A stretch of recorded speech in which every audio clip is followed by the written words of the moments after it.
They thought they were removing a problem from first class, but in less than 10 minutes, they would realize they had just grounded their own careers. The cabin lights glowed soft and golden as passengers settled into their wide leather seats, the quiet hum of the aircraft wrapping the space in a cocoon of comfort and quiet privilege. And that was when Sophia Bennett stepped into the aisle, her presence almost invisible at first glance, dressed in a simple cream sweater, dark jeans, and worn leather flats, carrying nothing but a modest tote bag, her posture calm, her eyes steady, as if she had walked through far more intimidating rooms than this one and left them unchanged. Around her, the contrast was immediate and unmistakable: tailored suits, designer handbags, watches that cost more than most cars, conversations whispered in polished tones, and then there was her, quiet, unassuming, completely out of place to anyone who only knew how to judge by appearances. A flight attendant near the galley noticed her first, her smile tight, professional but strained, the kind reserved for situations that didn't quite make sense, her eyes scanning Sophia from head to toe before flicking down to the boarding pass in her hand, as if hoping the paper might correct what her instincts refused to accept. "Ma'am," she said, stepping forward, her voice polite but edged with doubt. "Can I help you find your seat?" Sophia offered a small, calm nod, holding out her ticket without a word, her movements slow, deliberate, unbothered by the subtle tension already forming around her, and for a brief moment, the attendant hesitated, reading, rereading, her brows tightening ever so slightly. "Seat 2A, first class." The pause lingered just long enough to draw attention, a businessman across the aisle lowering his newspaper, a woman adjusting her sunglasses to get a clearer look, the quiet shift in energy spreading like a ripple through the cabin. The attendant forced a smile, but it didn't reach her eyes. "Are you sure you're in the right section?" she asked, her tone lighter now, but unmistakably condescending, as if offering Sophia an easy way out of a mistake she clearly believed had been made. Sophia met her gaze, unshaken, her voice soft but certain. "Yes, I am." For a second, the air felt thinner, the kind of silence that doesn't announce itself but settles in any way. And then another attendant approached, drawn by the hesitation, her expression sharper, less patient, glancing between her colleague and Sophia with a quick, assessing look. "Is there an issue?" she asked quietly, though not quietly enough, and the first attendant leaned in slightly, lowering her voice but not enough to keep it private. "I think there's been a mix-up with her boarding pass." The second attendant nodded slowly, turning her attention fully to Sophia now, her smile practiced, controlled. "Ma'am, why don't we step back toward the main cabin so we can sort this out?" she suggested, gesturing subtly behind them, away from the plush seats, away from the watching eyes, away from first class. A few passengers shifted in their seats, curiosity now openly displayed, phones subtly angled, whispers beginning to form, and still, Sophia didn't move. She simply stood there, her hands resting lightly at her sides, her expression unreadable, as if she had seen this moment before, as if she already knew exactly how it would end. The second attendant's smile tightened. "We need to keep the boarding process moving," she added, a hint of authority slipping through now, and for the first time, the warmth in the cabin began to cool, replaced by something sharper, something heavier. And still, Sophia Bennett didn't raise her voice, didn't argue, didn't defend herself. She only looked at them, calm, composed, and asked a single question that neither of them would understand until it was far too late. "Are you absolutely sure you want to do that?"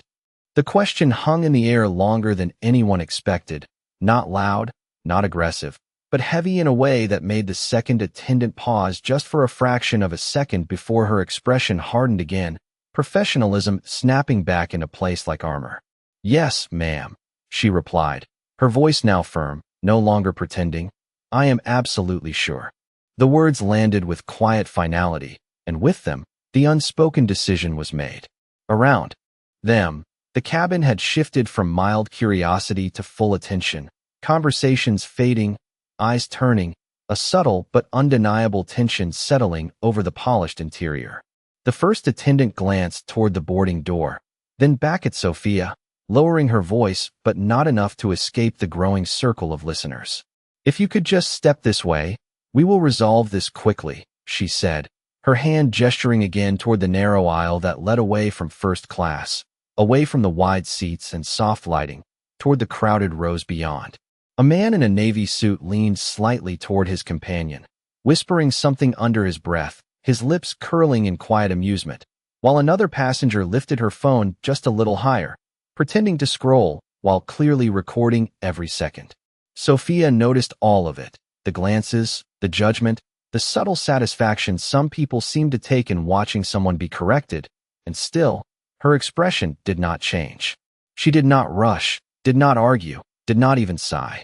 Instead, she reached slowly into her tote bag, her movements measured, unhurried, as if time itself had slowed down around her.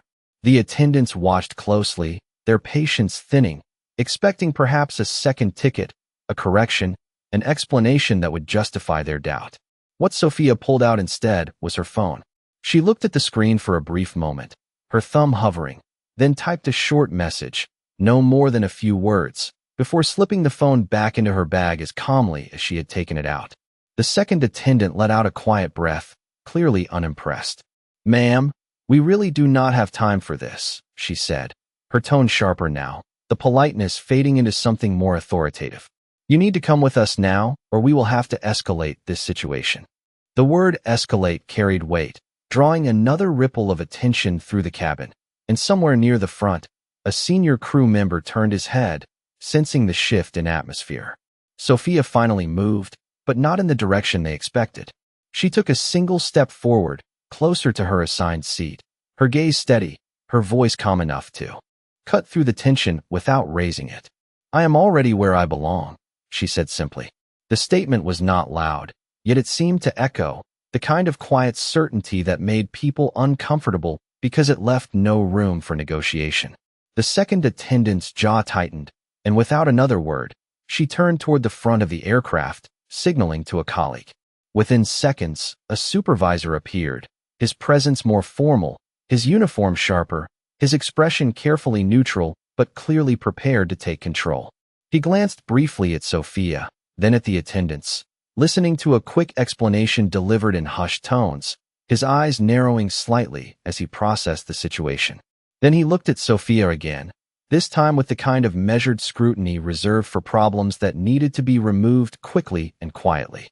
"Ma'am," he said, his voice smooth, controlled, practiced, "I am going to have to ask you to step out of first class until we verify your ticket." A pause followed, heavier than before, thicker, as if the entire cabin was holding its breath. Sophia met his gaze without hesitation, her posture unchanged, her calm unbroken. And somewhere in the background, the soft chime of the boarding door echoed, unnoticed by most, but not by her, as if marking the exact moment everything had already begun to shift, even if no one else realized it yet. The supervisor's words settled over the cabin like a final decision already made, and for a brief moment, it seemed as though the outcome was inevitable, another quiet removal, another unnoticed correction in a place where status was everything and assumptions were rarely questioned. But Sophia Bennett did not move, not immediately, not even a step, her stillness more powerful than resistance, her silence more unsettling than any argument could have been, and that was when the shift began. Subtle at first, almost invisible to anyone not paying close attention. The supervisor cleared his throat, his patience thinning as the seconds stretched longer than protocol allowed, his polished composure beginning to crack under the weight of a situation that refused to resolve itself as easily as expected.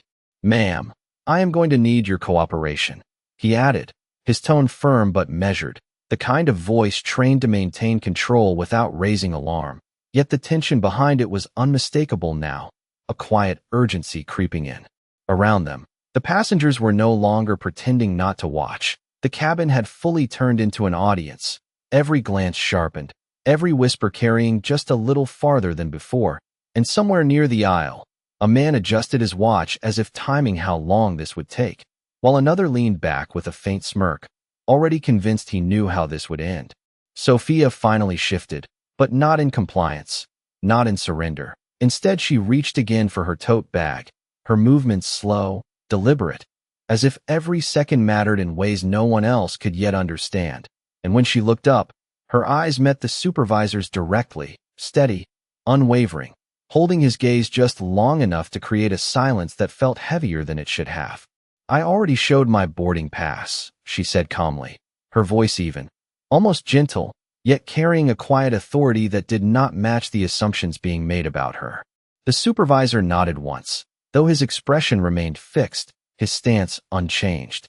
"And we will verify it again," he replied, his tone leaving little room for discussion, yet beneath it, there was the faintest hint of uncertainty, the kind that begins when something does not align the way it should. The first attendant shifted uncomfortably beside him, glancing once more at Sophia, then quickly away, as if something about her composure was beginning to unsettle her in ways she could not explain. Then it happened, small, almost insignificant, a subtle pause in the background rhythm of the aircraft, the distant hum interrupted by a quiet murmur near the front of the cabin, a voice over a radio, low but urgent, followed by a brief flicker of movement from a senior crew member who had just stepped onto the plane moments earlier. He leaned toward another staff member, whispering something that made her eyes widen ever so slightly before she quickly composed herself, but the reaction had already been seen. The supervisor noticed it too, his attention breaking for just a second, his head turning slightly toward the front, his brows tightening as he tried to catch a fragment of what had been said, but it was already gone, swallowed by the controlled efficiency of a crew trained to keep disruptions invisible. Sophia noticed it as well, the brief shift, the quiet signal that something had begun to move beyond this small confrontation, and for the first time, a faint hint of something appeared in her expression, not satisfaction, not triumph, but recognition, as if a clock she alone could see had just started ticking. The supervisor turned back to her, attempting to regain control, but the rhythm had changed, the certainty in his posture just slightly diminished, replaced by a cautious awareness that this situation might not be as simple as it first appeared. "Ma'am," he began again, but this time, the words did not come as smoothly, and before he could finish, a voice from the front cut through the cabin, clear, controlled, carrying an authority that did not need to be raised to be heard. "Hold boarding." The words were brief, precise, and immediate in their effect. The cabin fell silent in a way it had not before, not out of curiosity this time, but out of something deeper, something heavier, the kind of silence that arrives when people realize they may have misjudged a situation completely. The supervisor froze mid-sentence, his expression shifting just enough to reveal the first real crack in his confidence. And slowly, almost reluctantly, he turned toward the front of the aircraft, where the next moment was already unfolding, whether he was ready for it or not. The words "hold boarding" did not just stop movement, they froze it, cutting through the cabin with a level of authority that no one questioned, not the attendants, not the supervisor, not even the passengers who had moments ago been whispering with quiet certainty about how this would end. And in that instant, the entire atmosphere shifted from controlled routine to something far more uncertain. The supervisor turned fully toward the front now, his posture no longer rigid with confidence, but subtly recalibrating, his mind racing through possibilities he could not yet see clearly, while the two attendants beside him exchanged quick glances, their earlier certainty replaced with something sharper, something closer to concern. A senior operations officer stepped into view from the front entrance of the aircraft, his presence immediate and unmistakable, his uniform crisp, his expression focused in a way that signaled this was no longer a minor passenger issue, but something requiring direct oversight. He did not raise his voice, did not rush, but every step he took carried weight, the kind that made people instinctively move aside without being asked. He spoke quietly into his headset as he walked, his words too low to catch, but the effect was visible, a ripple of tension spreading through the crew as bits of information passed silently between them. The supervisor straightened slightly, preparing to explain, to regain control of a situation that now felt like it was slipping just beyond his reach. But before he could speak, the operations officer stopped a few feet away, his eyes scanning the scene, the attendants, the passengers, and finally settling on Sophia Bennett. There was a pause, brief but unmistakable, as recognition flickered across his face, not exaggerated, not dramatic, but precise, controlled, and in that small moment, everything shifted again. The supervisor noticed it immediately, The change in expression, the subtle tightening of the officer's jaw, and for the first time, a real sense of unease crept into his voice. "Sir, we have a passenger in first class whose ticket we are verifying," he began, his tone professional, careful, but lacking the certainty it had carried just minutes earlier. The operations officer did not respond right away. Instead, he took a step closer, his gaze never leaving Sophia, as if confirming something beyond what had been said, something that could not be undone once acknowledged. Around them, the cabin had gone completely still, the earlier whispers gone, replaced by a silence so complete it felt almost deliberate, as if the entire space was waiting for a single word to determine what would happen next. Sophia stood exactly as she had before, calm, composed, her hands relaxed at her sides, her expression unchanged. But there was something different now, something subtle in the way she held herself, not defiance, not arrogance, but certainty, as if she had been here all along, simply waiting for everyone else to catch up. The operations officer finally spoke, his voice low, controlled, carrying just enough weight to reach every corner of the cabin without needing to rise. "What is the name on the ticket?" he asked, not looking at the supervisor, not looking at the attendants, but directly at Sophia. For a brief second, no one answered, as if the question itself had shifted the balance of the situation in a way no one had anticipated. Then Sophia replied, her voice steady, clear, without hesitation. Sophia Bennett. The name lingered in the air longer than expected, and the effect was immediate, the operations officer's expression tightening almost imperceptibly, the kind of reaction that only those trained to notice details would catch. But the supervisor saw it, and in that instant, the confidence he had been holding onto began to unravel. The officer nodded once, a small, controlled motion, then reached for the radio at his shoulder, pressing it with measured precision. "Confirming passenger in seat 2 Alpha," he said quietly, his tone now unmistakably formal. There was a pause, a crackle of static, and then a voice responded from the other end, low but urgent, just loud enough to be heard by those closest. Whatever was said next did not need to be repeated for the shift to be felt. The operations officer lowered the radio slowly, his eyes returning to Sophia, and for the first time since he stepped onto the aircraft, there was no question in his expression, only recognition. And behind him, the supervisor stood completely still, the realization beginning to settle in, heavy, unavoidable, and far too late to reverse. The silence that followed was no longer curiosity. It was realization beginning to take shape, slow and heavy, like a storm forming just beyond the horizon, and the operations officer did not rush to explain it, did not soften it, because some moments do not need words to carry their weight.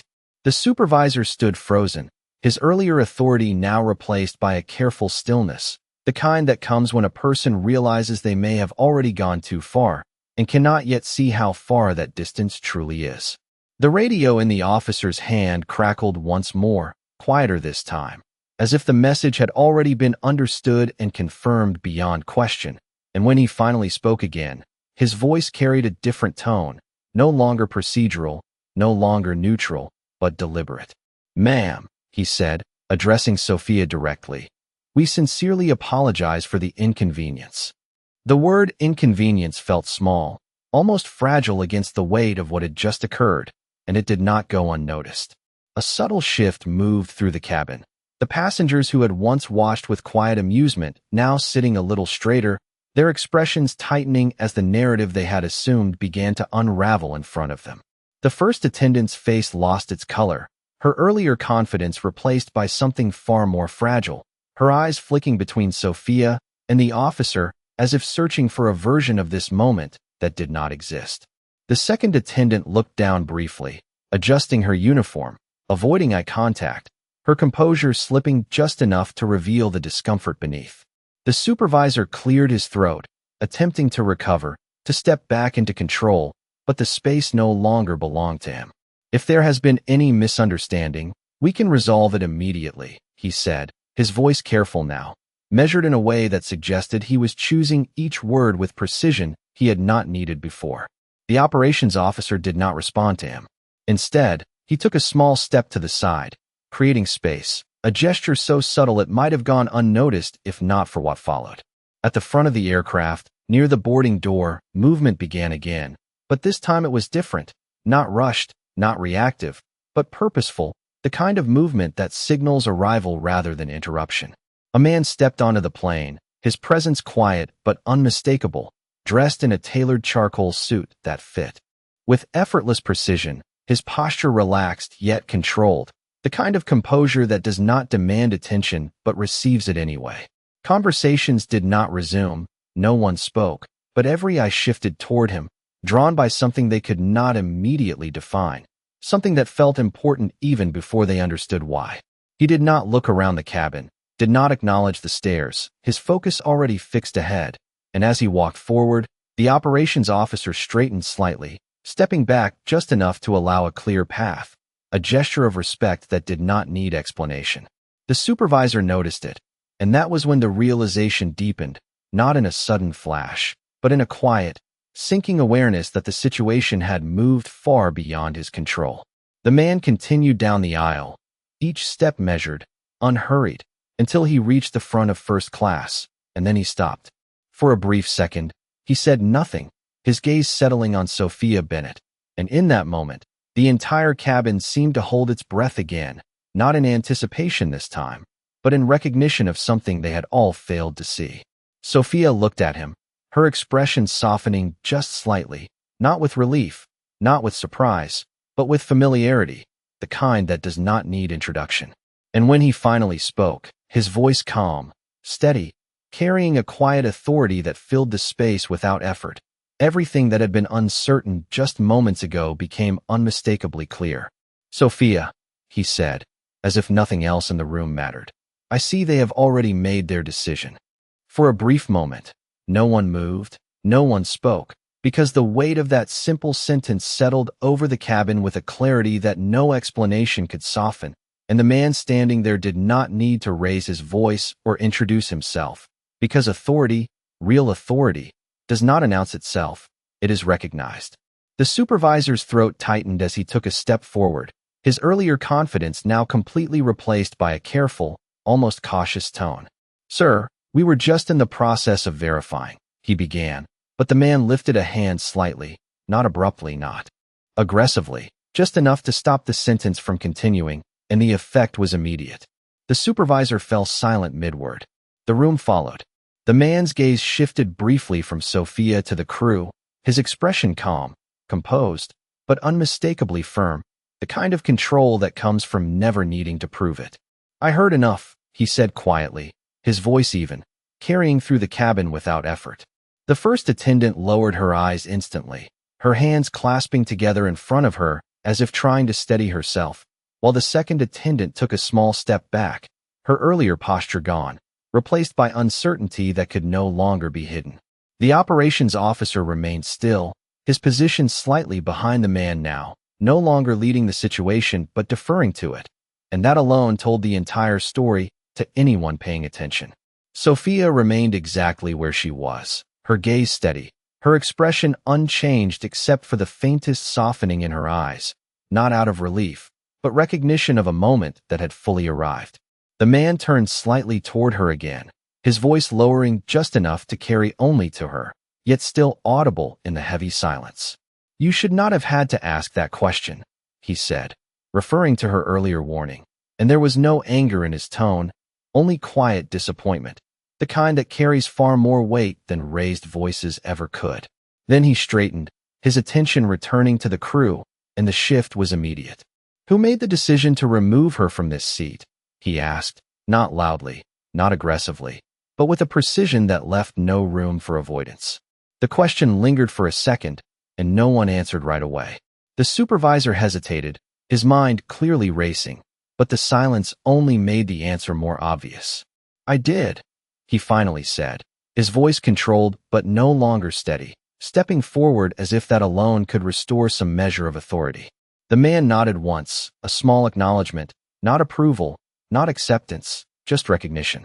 "Based on what?" he asked. Another pause, longer this time. The supervisor glanced briefly at the attendants, then back again, searching for something that would justify what had already been done, but nothing came. "We believe there was a discrepancy with the boarding pass," he said carefully, though even he could hear how thin the explanation sounded now. The man's expression did not change. "You believed," he repeated quietly, the words carrying more weight than if he had challenged them directly. Around them, the passengers sat in complete silence, no longer observers of a minor inconvenience, but witnesses to a moment where assumptions were being quietly dismantled one word at a time. The man took a small step forward, closing the distance just enough to make his presence unmistakable, his voice calm, but final. "You removed a confirmed first-class passenger," he said, without verifying the facts, in front of a full cabin. No one spoke. No one moved. The statement did not need emphasis. It was already enough.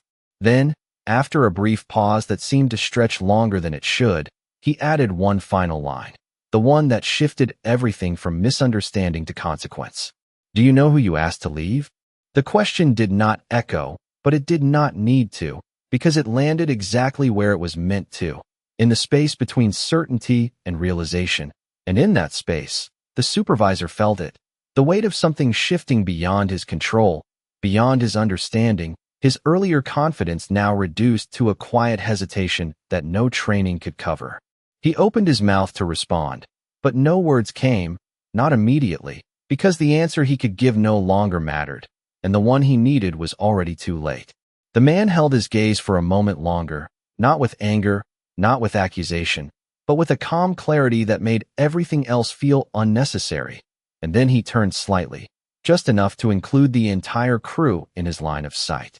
"This is Sophia Bennett," he said, his voice even, controlled, but carrying a weight that settled over every person in the cabin.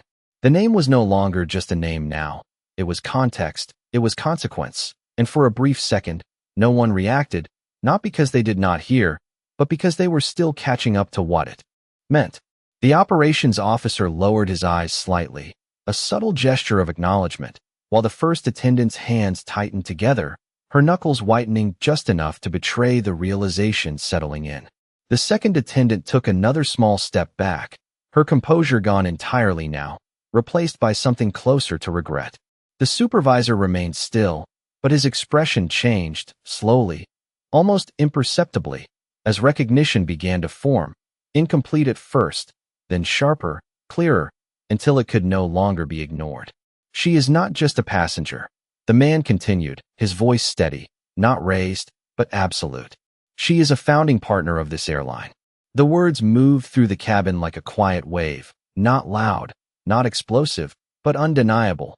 And this time, the reaction came, subtle but immediate, a shift in posture, a sharp intake of breath from somewhere in the back, the unmistakable tension of people realizing they had witnessed something far more significant than they had assumed. The supervisor's face lost what little color remained, his stance faltering for just a fraction of a second before he caught himself. But it was enough for everyone to see, enough to confirm what had already begun to settle in the room. The man did not pause long. "And she is my wife," he added, his tone unchanged, as if stating a simple fact, though the effect was anything but simple. This time, the silence that followed was complete, not a whisper, not a movement, not even the faint rustle of fabric, just stillness, the kind that arrives when every assumption in a room has just been dismantled at once. Sophia did not react to the statement, did not step forward, did not claim anything. She simply stood there, exactly as she had from the beginning, calm, composed, unchanged, as if none of this had altered who she was, only how others now saw her. The supervisor swallowed, the motion small but visible, his mind racing through every decision he had made in the last few minutes, every word, every gesture, each one now carrying a consequence he had not anticipated. We did not realize," he began, his voice lower now, careful, almost fragile compared to before, but the man did not interrupt him, did not dismiss him. He simply listened, allowing the weight of the moment to do what no reprimand could. Around them, the passengers sat in complete silence, no longer observers, no longer judges, but witnesses to a truth that had been there all along, hidden only by their own expectations. The man finally spoke again, his voice calm, measured, but carrying a finality that left no room for misunderstanding. "No," he said quietly, "you did not." The words settled into the cabin with a quiet finality that no one could escape, and for a long moment, no one dared to move, not the attendants, not the supervisor, not even the passengers who had once leaned forward with curiosity, because now there was nothing left to speculate, only something to face. The supervisor lowered his gaze, not out of instruction, but instinct, as if the weight of the moment had finally pressed down far enough to force acknowledgement, his earlier authority now replaced by a careful humility he had not needed before. "Ms. Bennett," he said slowly, his voice measured, stripped of all previous confidence. "I sincerely apologize for the way this situation was handled." The words were formal, expected, but they carried something more now, something heavier than protocol, because they came too late to prevent what had already been seen. The first attendant followed quickly, her voice quieter, almost hesitant. "I am very sorry, ma'am," she added, her eyes briefly lifting before dropping again, unable to hold the gaze she had once challenged so easily. The second attendant did not speak right away, her silence louder than any apology, her posture stiff, her hands clasped tightly as she searched for something to say that would not sound empty, but nothing came. Sophia Bennett did not respond immediately. She let the silence remain, not as punishment, but as space, the kind that allows people to fully understand what has happened instead of rushing past it. Her gaze moved slowly across the three of them, not cold, not harsh, but steady, clear, as if she was seeing them now in the same way they had seen her just minutes earlier, only without judgment. The man beside her remained still, his presence unchanged, not intervening, not directing, allowing the moment to unfold on its own terms. Finally, Sophia spoke, her voice calm, even, carrying gently through the quiet cabin. "You were not wrong to verify a ticket," she said, her tone measured, acknowledging the process without dismissing it, and for a brief second, the supervisor's shoulders lifted slightly, as if expecting relief, but she continued before that thought could settle. "You were wrong to decide who belonged here before you had the facts." The words were not sharp, not raised, but they landed with precision, cutting through the last remaining defenses without force, and the effect was immediate. The supervisor nodded slowly, unable to argue, unable to correct, because there was nothing left to defend. Around them, the passengers remained silent, but the energy had changed completely, the earlier sense of distance replaced by something closer to reflection, as if each person was quietly reconsidering what they had witnessed and what they had assumed. Sophia took a small step toward her seat, the same one she had never left, her movements unhurried, natural, as if returning to a place she had always occupied, and this time, no one stopped her, no one questioned her, no one even spoke. The attendants stepped aside without being asked, creating space that should have been there from the beginning. The man glanced once more at the supervisor, not with anger, not with threat, but with a quiet clarity that needed no explanation. "We will address this properly after the flight," he said, his tone calm, but unmistakably final, and the supervisor nodded again, understanding that this moment was not the end, only the beginning of something that would extend far beyond this cabin. Sophia lowered herself into her seat, the soft leather receiving her without resistance, without question, just as it should have from the start, and as she settled in, the cabin remained completely still, no one returning to their conversations, no one pretending the moment had passed, because it had not, it had simply changed. And in that silence, the lesson lingered, unspoken but undeniable, carried not by volume, but by the quiet realization that respect, once withheld, cannot be corrected with words alone. The aircraft doors finally closed with a soft, controlled thud, sealing the cabin not just for departure, but around a moment that no one inside would easily forget.